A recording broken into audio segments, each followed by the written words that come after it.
hey Digimon. Monster friends to the boys and girls. Hey Digimon, champions of the digital world. Hey, monster friends to the boys and girls. Hey Digimon, champions of the digital world. Oh, hello everybody. Right now, sorry, I just got into the music, so let me just say this. My name's Jalise, and I'm a big fan of Digimon. I've always been a big fan of Digimon. Digimon is literally my favorite cartoon show of all time. If you had to tell me which cartoon show I ever should pick, only one, it's Digimon. You're telling me TV shows, movies, it's Digimon. I love Digimon. Digimon was the first cartoon show I saw when I was a little kid. Scratch, Barney and Friends, and PBS. But that was a show I watched, and it was so mature for its time, and I loved it. So, I'm going to be doing a ranking of the top 6 Digimon seasons. There are 6 seasons of Digimon. I'm going to rank each one. I've only seen the English version, not the Japanese version. I hear the Japanese version for the latest seasons is pretty dang good compared to the English ones. So yeah, I have rated the Digimon season. I have seen all 6, seen them on the internet. Let's start off this list. Number 6, I'm giving to Digimon Frontier. And you know what I gotta say about Digimon Frontier? Is this.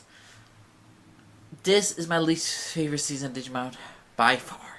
I'm gonna give this ranking a 7 out of 10. It's okay. It's nothing terrible. It's just there. Let's start off with the storyline, okay? These ancient Digimon sacrificed themselves to destroy an ancient evil in the digital world, and it locked it away. They sacrificed themselves, these ancient Digimon, to lock away this great evil. I'm hooked. So, and the great evil's coming back, so new Digidestins has to come to the digital world. Okay? And these Digidestins are the Power Rangers. They are the Power Rangers, in my opinion. You know why? There is no Digimon partners. No Digimon partners whatsoever. I granted that people think this is a new take, want to do something new. To have no Digimon partners is bullshit. You have a good 48 to 50 episodes and you're just going to rely on human characters? Human characters. You're not going to have a Digimon partner. I know what the thing is though about Digimon. The freaking thing about Digimon partners. It builds up characters. It makes characters grow. The Digimon and the freaking human are best friends. They're supposed to be the best friend for the humans. It's your Digimon soul partner. That is your friend. Your best friend. This ain't like Pokemon where you get a billion of them. You just get one. And he or she is your best friend and will never ever abandon you. And they make you better into a different human being. That's what I loved about Digimon. They did that for season 1, 2, 3, so many others. Frontier, no Digimon partners. You get 2 Digimon, which is one like a Pokedex. He just says like, oh, that is this mon, and then, oh, look at that one. He is, and this other one, he's just there for laughs. I mean, there's 2 Digimon, and one of them's just there for laughs, and the other one's just like a Pokedex for Pokemon. Except he's a Digimon, so he's a Digimon, like, dictionary, like, okay, that's that Digimon, okay. And that's all they're there for these 5 young Digidestins. And the 5 young Digidestins, what can I say about them? The best one is Koichi, I'm not even sure how you pronounce his dang name. He was the best one because he had the best reason why to go to the digital world. His brother is in the digital world. He has a twin brother. He has an interesting character. He's interesting. I enjoy him. Again, the best thing about Digimon, besides Digimon partners, is the siblings' relationships. I don't care for couples and all that stuff. It's all about the relationship between the siblings, and I love Digimon Frontier for that, to make it more better. But the problem is, though, Digimon Frontier, you're saying, okay, there's no Digimon partners. Where's the Digimon? The humans, since the ancient evil was locked away and these ancient Digimon destroyed, locked away that great evil, their spirits are around. So they use their Digivices to watch to scan the data, and they become Digimon. This is Power Rangers. If the kids lose their freaking, I'm not even gonna call it Digivices. If the kids lose their morphers, they cannot Digivolve. They cannot defend themselves in the digital world. And here's the thing I could best describe about Digimon Frontier. You know how you have like torture in Digimon, or like for instance, when there's this one group, when the group is captured, around 3 of them are captured, 2 of them are free. and they're witnessing their friends slightly getting tortured. And it's not like tortured in a sense. This is the torture of tickle torture. Tickle torture. I remember when in Digimon Season 1, they punished the kids by taking away their parents or by pulling a young girl's hair. It was manipulative. Tickle torture? Granted, you can't die from being tickled, apparently, but still. Tickle torture. Are you fucking kidding me? What the hell am I watching when I watch Digimon Frontier? So the kids don't have no Digimon partners. They don't freaking... The main villain is Tremobimon from Digimon Hurricane Touchdown, but... And they introduce Lucimon later, but still, it does a bad job of making a brand new villain in a short amount of time. When they get rid of one villain for so long, and it was a good villain, next villain, Lucimon, just comes around and it's just like, why? Why? I mean, you had like 12 episodes development with his character. What the hell? It's just straight up disappointing. And if they had 12 episodes, they could have done it a better way. So I don't really care for none of the characters except for Koichi and Koichi, the two twins. I enjoyed them. I'm not a big fan of the season. It's okay Digimon season. But there's nothing very spiritual about it because they don't have no Digimon partners. The kids are technically Power Rangers. There's no point to Digimon Frontier. I'm sorry. Digimon Frontier is my least favorite Digimon season. I don't know if the Japanese version was any better. But the English version, didn't I like it? It's okay to me because it's not the worst TV show I ever saw. Or worst season. It's not the worst season of anything really by far. But still. What the hell did I just see? Digimon Frontier. Sorry, correction. It is the worst season of Digimon, but it's not like god-awful dog shit that you want to barf. It's just very disappointing. So yeah, number 6, Digimon Frontier. Number 5, I'm giving to Digimon Exo Wars or Digifusion. Digimon Fusion. This is a total freaking reboot of Digimon. And here's the thing. They take all the good stuff about Digimon, the previous seasons, and they don't do nothing with it. They take all the stuff that's been used over and over and over again. For instance, the main character is called Mikey. He looks a lot like our Digimon Adventure 1 character, Tai. We got his one friend, Angie, who's a lot like Sora. And we got a guy named Jeremy. Now, here's the thing. They bring Digimon partners back. We got Shopmon with Mikey. I love Shopmon with Mikey. They're great partners. I enjoyed them. And the first... this season split into 2 different halves. Season 1 consists like a 20 episodes. Season 2 consists of the rest of the 30. So, adds up. 48 to 50 episodes.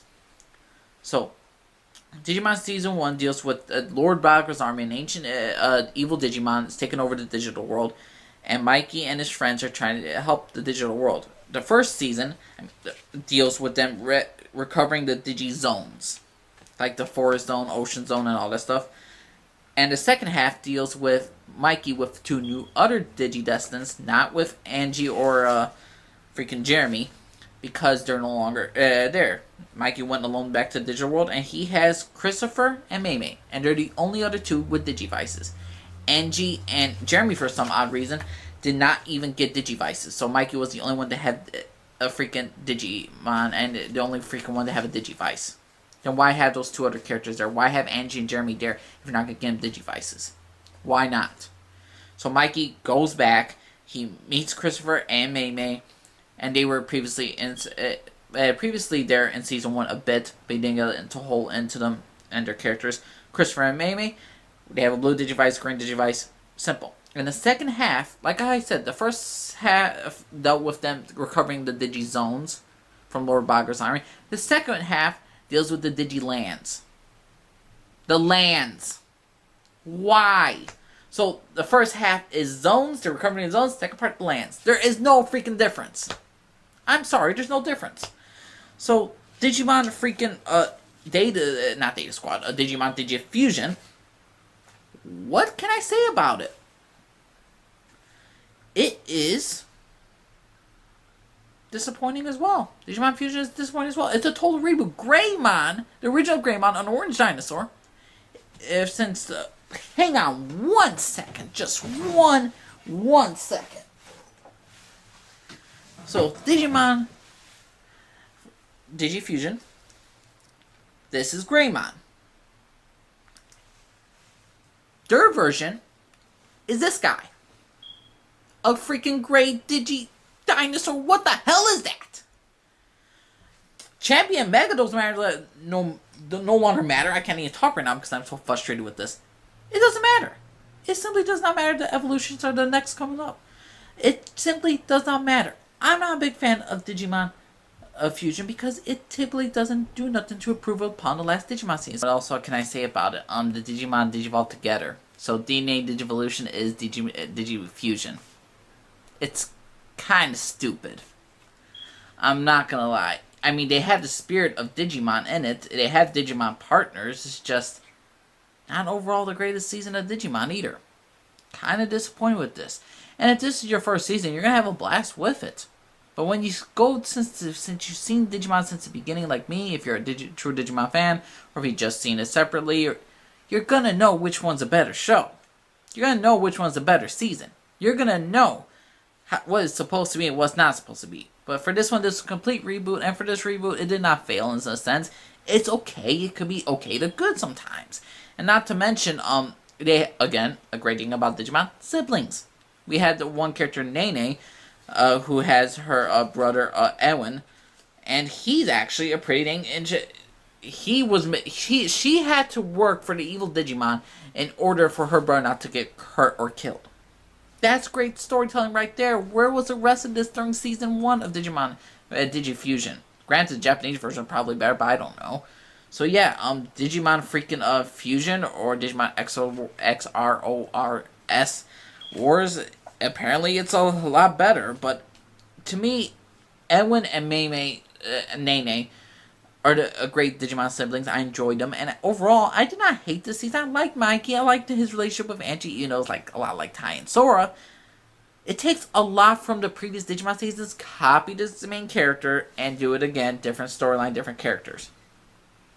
Just, it didn't do as great as it should have been. And for a complete reboot, it's good for little kids. It's good fun, but it went... This is like... How would I best describe it? I mean, we got Batman Returns with the original Digidestined, or Digimon Season 1 and Tamers. And then you got this, which is like Batman Forever. It's not like Joel Schumacher's Batman Robin, but it's Batman Forever. You can see the quality and the difference. So yeah, Digimon freaking Fusion, number 5. Okay, now number 4, I'm going to give to Digimon Season 2, Adventure 2. This season was very good. I'm giving this season a 9 out of 10. But there are plenty of flaws in this season. What is this season about? This takes place after Digimon Adventure 1, the first Digimon season. This deals with a new group of Digidestined. We get some of the old generation kids like Tai, Sora, Izzy, Mad, Mimi, Joe. Those characters. They're around, and they're trying to teach this new group of Digidestined how to become... Well, not teach them, but to help them pave the way, because... Right now, their Digimon can no longer Digivolve into their Mega Ultimate forms. A new evil has arisen in the digital world. A young kid named the Digimon Emperor has taken over the digital world. He's making sure that none of the Digimon, the older kids, cannot get their Digimon to Digivolve. So there's this new armored Digivolution. TK and Corey are able to do that. They have the Crest of Light and hope they're Digi-Eggs. And when the people who... It's like a sword. You know, like the whole sword of Excalibur, you lift the sword. You are the chosen one. They introduced 3 new characters. Davis, who's an interesting character, Yoli, and Cody. Yoli and Cody, let's just say they got the right end of the stick. And each of these new Digidestineds get 2 of the crests. Like, for instance, Davis gets both courage and friendship, while Yoli gets love and sincerity, which I believe more she's sincerity and knowledge, and Cody's more love and reliability, but then again, whatever. What can I say about this season? It was awesome. We had a great villain with the Digimon Emperor. We had his overall freaking backstory, Ken's backstory. His redemption arc, which I loved. I love the Black World Greymon thing about the black spores and all that stuff. But the problem is, though, the 3rd act and the ending, the epilogue of Digimon Adventure 1 and 2 is fucking atrocious. They bring back the Season 1 Digimon... Season 1 back. They bring the villain back, Iotasmon, again. Why did they have to bring my oldest Mon again? Why did they have to bring my oldest Mon again for the final stuff? They didn't complete the Dark Ocean storyline, which was a very interesting storyline. You don't bring Daemon back. Why the hell not? You don't introduce new villains. You go to back in the old one just to rush it. I like Oikawa's storyline. I like the Dark Spore storyline, but they effed up after the Christmas episode. And not to mention, nearly every single kid gets a Digidestined around the world. To me, what made Digimon so special, that only a couple of few chosen ones were allowed to have Digimon. And the fact is, they use the same example for Digimon Season 1, like, oh, I seen a Digimon, I'm allowed to get a Digimon, basically. That's what it is. Their explanation of why there's the new Digidestined, or why is there... I prefer they didn't explain why they're the new Digidestined, for their crappy X explanation. Their crappy X explanation because... I witnessed that in Digimon Season 1, how Bergermon saved the plane from crashing. I witnessed that. So did all the dang people on the plane. Oh, I witnessed more Greymon Megarumon take on the Aboromon in the freaking war game movie of Digimon Adventure 1. The movie. And the people watch that all over the internet. So everyone has a Digimon. They go to New York, Japan. They go to New York, Japan, France, England. They go everywhere. And it's stupid. It's stupid why every single kids get Digidestined. Then everyone gets a Digimon. That's the explanation of people saw it. It was different in Season 1 just because there was it was just one little space. They didn't have like high-tech stuff they could take with their phones or watch on there. This wasn't filmed along the internet. This was at night. It was a quick battle, and it didn't last very long. So it kind of made a little more sense, but in Season 1, but in Season 2, it doesn't make sense. No way can you have that stuff about why these new kids are Digidestined. No way you can have that. No way you can have that crap ending of that stupid epilogue that introduced a different love story with Matt and Sora, which never was foreshadowed. I don't care what the director said in Season 1, saying, "Oh, we want these characters together." Nope, did not know foreshadowing. No, screw that. A lot of characters didn't get together. A lot of characters got together that didn't make sense. And they brought back my oldest Mon back for no good reason. They should have finished the Dark Ocean storyline. That was interesting. A new villain, something much more deeper. The ancient Digimon. Why not? But they decide to do that. There's a couple plot holes. And you really don't care for Yoli and Cody. Yoli and Cody, the new Digidestins, are not that interesting. Davis gets more interesting because he forgives Ken for being the Digimon Emperor. And their relationship as best friends is very special. And I really do enjoy the relationship. Davis as a character grew out this entire season along with Ken, but Yoli and Cody they just were there. TK and Kari, they had... Kari's always been Kari. TK's always been TK. Has a little bit more edge right now. He has more of a fight to him. And he's not as reliant on Matt as the other people. And granted, I wish we had the 01 adventure kids like Ty, Sora, Matt. But they were coming and going, and I did enjoy them for there. So overall, I'm a very big fan of Digimon Season 2 because it continues after Digimon Season 1. So out of a 10, I'm going to give it a 9 out of 10. I think this season was pretty dang great. I loved it. So yeah, 9 out of 10. Digimon Season 2, number 2. Number 3, I'm giving to Digimon Data Squad. For those who rant about Digimon Data Squad, about like it's a crappy show, you never really gave it a chance then. Because when you see this first episode, it's awesome. A kid named Marcus who could fight Digimon. Literally, he fights Digimon. And he meets a new Agumon. So Agumon again, for a new Digimon TV show as a partner, people think, oh, that's just really copy and paste. Well, here's the thing. Marcus is the first person of the Digidestined doesn't have Goggles, the leader. His Agumon's really different from freaking Agumon in Season 1. This Agumon's like, hey boss, how you doing boss? And he's just an interesting character. And I just really like their story arc over throughout. I like the characters, I wrote down their freaking dang names. I like Marcus a whole lot. And Thomas. I like Thomas's character. I love his relationship with his sister again. Her name is Relena. A half-sister, but Thomas is an interesting character. The entire arc for Digimon Day Squad is this. Digimon are coming into the real world, so they need a police unit, the humans. And they form their own little band of tamers who are Digimon Data Squad. They're like police officers, and they keep the Digimon in line. Marcus joins. He has his own Digimon partner as an Agumon. They help defeat the other ones and send them back. And when we get to the nitty gritty, why Digimon are invading is because it's an old war between Digimon and humans, how the humans had came to our place and they destroyed us. They killed off people, and there is actual permanent death. It's heartbreaking, some of these deaths. All the characters that are in Digimon Day Squad all have interesting backstories. They nearly all have interesting backstories, and I love that. They focus on the characters, they focus on the Digimon partners, they focus on a great story. They have one of the greatest villain. It is the greatest villain in all Digimon, Karada. Karada is a human villain, and he is the most slimiest, sneakiest mother freezer that you just want dead. I cannot stand Karada. Karada is an asshole. He permanently deletes Digimon. He causes a war between humans and Digimons. And there's so much great stuff about this dang show. I love Digimon Days. I was so surprised how much I love it. I like the dark tone. I like this comedic stuff. I was enjoying every single minute of Digimon Data Squad. Karada is a great villain, but then they did like the last 10 episodes to introduce a new villain, King Grassel. He's been around. And I did not like the way they went with him. But overall, the ending was still had a decent ending, and I was okay with it. So out of a 10, 9.3 out of 10. I love Digimon Data Squad. I thought it was fantastic. I thought it was great. The characters were well developed. They had interesting characters. They had funny moments. This was an awesome season of Digimon. I love Digimon Data Squad. People who don't watch this, just because...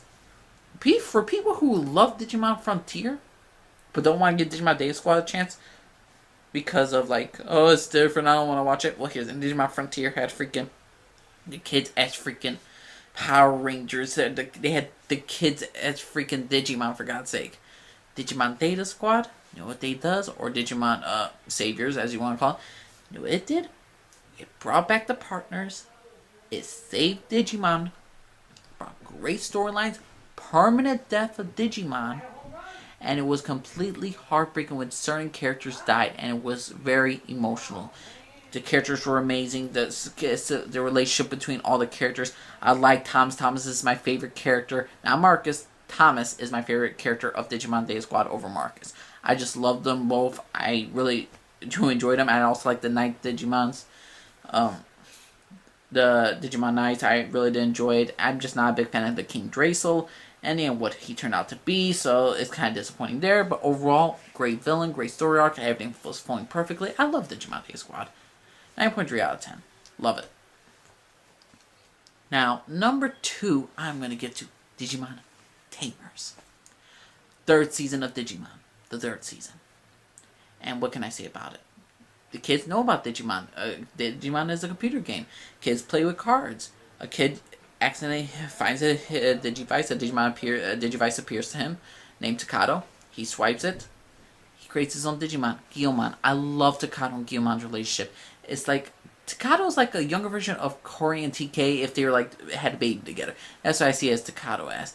He's sweet, he's innocent, he wants everyone to get along, and Guilmon's like a baby to him, and it's just a great relationship. We also get other characters like Henry and Terriermon. Henry's dad created technically Digimon, and he's also freaking and he doesn't want to lose Terriermon. He's afraid that he'll be permanently deleted.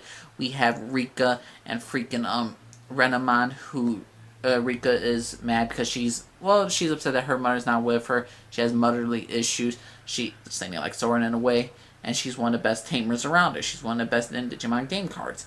And during this time, Digimon are invading the human world. There's, again, a little bit similar to Data Squad. Government's tracking them, and they're permanently deleting them. They don't care about good Digimon or bad Digimon. They want to wipe them out. So the Digidust are trying to make sure these the tamers are trying to make sure the Digimon don't cause too much damage. And during this time, you get interesting backstories. For the first half, you get the interesting backstories of each character. You got Jerry at the beginning, which I just find her a great character. Then we got, later on, they go to the digital world to stop what's happening, and then you get the D-Reaper, who is probably the most psychological torment of all the Digidestined people. We see the death of Leomon permanently. We see a freaking Digidestined lose their Digimon permanently in the series. Watch Leomon get murdered right before our eyes. We get a nice little backstory with Entmon, and when it turns into Bizamon, how he transforms and kills freaking Leomon. Brian from Jerry and his redemption arc, awesome. And the reason why he doesn't like humans, I loved it. I like Takato and Jerry's relationship. I like Takato with every single one of these characters. I just thought it was pretty great season. It's just like certain characters that they introduced later on, or during the middle, that were always there and they later became Digidestined. They didn't really need to be in it that much. I mean, you just told me Takato, Henry, Rika, and Jerry.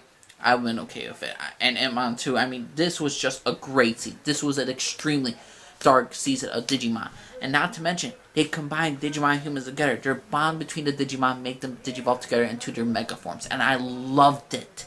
I loved every single moment about Digimon Tamers. It was terrific. It was awesome. I loved it, loved it, loved it. Digimon Tamers is freaking terrific.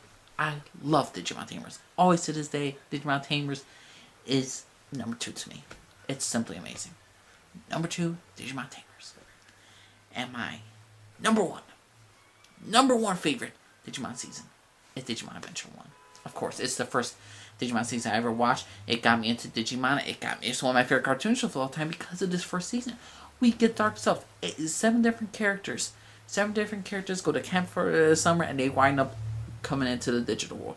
They meet great villains such as Devimon, who wants to destroy the Digidestined. You see these kids trying to protect the people of the digital world while trying to find a way back home. We get Tai, the Crest of Courage, who's also bump heads with his second in command, Matt, who has a younger brother named TK, who is the Crest of Hope. And each character gets their own little backstories. TK and Matt are separated. They are basically they're brothers, but their parents split up, so they deal with divorce issues in the kids' TV show. Sorahead's dealing with mom issues. Joe's always responsible.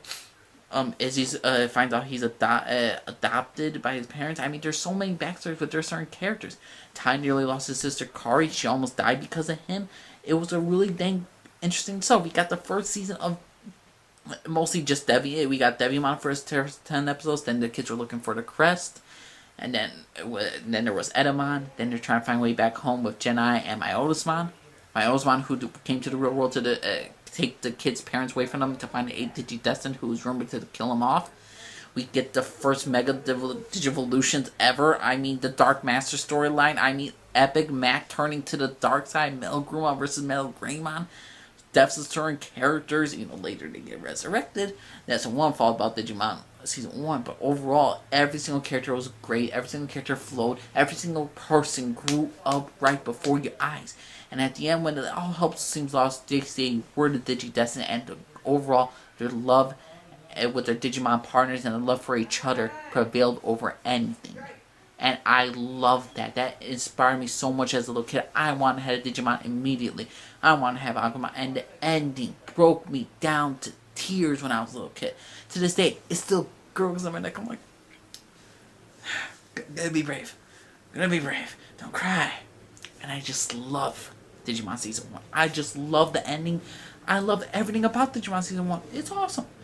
That's why I was heartbroken when I didn't see them in Season 2 for a bit. And then I saw them when I rewatched it. I'm like, oh, they were there. Loved it. Loved how they're putting Digimon Tri right now with their they're back right now. They're growing up and they're dealing with other responsibilities. I love that. I love growth of characters. And the reason why I care more for Digimon than Pokemon was because of this first season. You see character development. You see something so dark for a young age when you're kids. And to see this still in your mind and to see embodying in you about what love is, what darkness is, what is friendship, what is hope, what is loss. And it's all mixed into one of the greatest TV shows of all time. This is one of my favorite TV. This is my favorite cartoon show of all time. If you told me any live action TV show, Walking Dead, Game of Thrones, Breaking Bad, sci-fi, I would choose this over it because this resonates to me so much more. This meant something so much more to me than anything in live action or in movies. I love Digimon Season 1. Digimon, the entire series, I just love for what it brought to me as a kid. I love for how it still rings to me as an adult. I bought the first season. I love it. I got a digital copy. I got an extra backup. I make sure I don't lose this shit. And all the other Digimon seasons, some of them were bad. Or not bad, but some of them were just decent. They still resonate what it means for a next generation. If kids want to watch it this generation, but on Digimon, show them what is more of a meaning in life than gotta catch them all in Pokemon. But Digimon Season 1 is my number one favorite, always to this day. So yeah, everyone, that is my top 6 Digimon seasons. Let me know what y'all think, everyone. Subscribe if you like, disagree down about, leave a comment down below, let me know, respect my opinion, I respect yours. Let me know what y'all think about this dang video. Let me know what is your ranking of all the Digimon seasons. What it meant to you, Digimon. And if you don't know what Digimon is, sorry for spoilers, but you got spoiled. But if you're not, you can always check it out. And I have a Digimon playlist on my YouTube channel. Just go to that. I did each season a different ranking. I probably changed the ranking of the scores. I did each season a different ranking. I'm also going to do the video games. I'm going to do each of the movies. I've been seeing all the movies. I haven't finished Battle of Avengers. I will be getting to that. I have seen most of it online. I'll leave a link down below if you want to watch the dang movies from there. I'm going to try to do this as quick as possible and do as much as possible for you guys because I want you all to experience the joy I felt when I watched Digimon. And even if you're just saying like, oh, you could watch this, and if you have kids or you're going to want to have kids, if you want to introduce them to something that's going to resonate to them, going to show them something about meaning of life, then to me Digimon is. Digimon is the perfect meaning of what you want to know your kid about, the morals of society, what you want for them, and what you want them to ultimately be, and what you ultimately want them to have in their life. Joy, happiness, and to know that there is bad parts in life, but things do get better. I love Digimon Season 1 for giving me that inspiration, and I love Digimon overall as a TV show. So yeah, top 6 Digimon seasons. Let me know what y'all think, everyone. Name's Lee, signing off here to everybody. Bye.